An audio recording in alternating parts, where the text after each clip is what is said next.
unusual feature of Marciano's training routine is batting this giant-sized کیسه 300 پوندی راکی مارسیانو تنها قهرمان سنگین وزن تاریخ بوکس بود که یک سنگین وزن غیر عادی و افسانه‌ای به وزن تقریبی 300 پوند حدود 136 کیلوگرم برای خودش سفارش داد.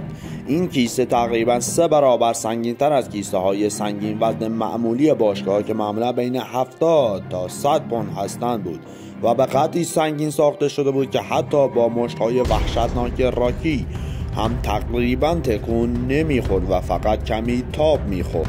مربی او چارلی گولدمن این کیسه را با پر کردن لایه‌های پارچه ضخیم کانوس از شن، خاکره و تکه‌های پارچه قدیمی ساخت و آن را به زنجیرهای فوق‌العاده عظیم از سقف آویزان کرد.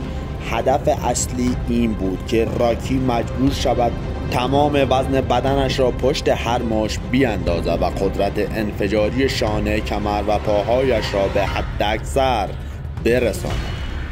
راکی هر روز حداقل 25 تا 45 دقیقه بدون وقفه روی همین کیسه 300 پوندی کار میکرد.